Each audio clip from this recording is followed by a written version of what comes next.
My name is Samuel Legge with JVS Media Productions. Congratulations. I've seen this movie twice now. I saw it at TIFF and I saw it last night. You guys are phenomenal in this, and you guys give reverence to August Wilson's classic work. In terms of both of you guys' character, I honestly hate to use this reference. It feels like an unstoppable force meets an immovable object. They both are dealing with unresolved generational trauma, and they're both trying to navigate what that looks like. But both of the things that's interesting about both of you guys being cast in it, you guys both has an innate ability, in my opinion, to really take on a role, heart and soul. And I've seen it with you with Malcolm Marie, I've seen it with you with Till, and you guys are phenomenal in that, in this same respect. When it comes to this specific situation, though, there's a lot of unresolved generational trauma. So I wanted you guys to kind of talk, what was the hard aspects of tackling these characters and diving deep into their heart and souls? But then the other side of that question, the second question is, what was the benefit from it after filming, seeing everybody's interpretations of it and feeling it now on a cinematic level? So if you guys can talk first about the hard aspects of it, and then I guess the fruit from it after the fact.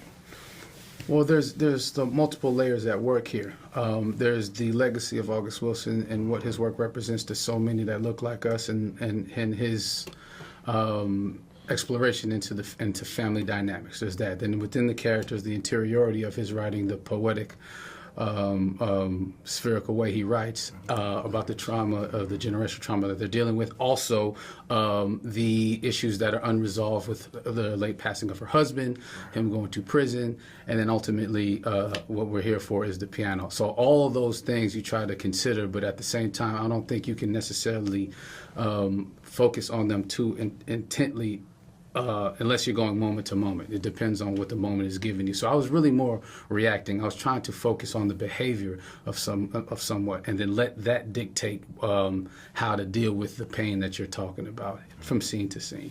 Yeah, it's a challenge to consider ancestry thematically, and then it's just a fuel for the fire and thinking about it personally, because that's what's happening.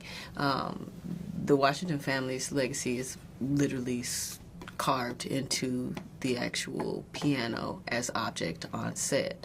My family's images are in the frame, of on the production design, right? It became hyper personal. So you're thinking about legacy the entirety of the way, consciously or unconsciously, wanting to uphold, wanting to be a reflection of a proper, wake from what they have, erupted from. So you're just constantly in the mind frame, body and soul of that lineage. Yeah. What do you think is the fruit from that? Like, having seen now, hearing audiences, hearing us talk about it, like, what do you feel like audience is going to get from this foundation for us as a people? What do you guys feel like? What I've really been enjoying on an international level is the connectivity of the story. Of the themes that are woven in, the vision that Malcolm had, the intergenerational aspect of it is totally connecting with people. I mean, that's the hope, and it's a great achievement when people respond the way they do.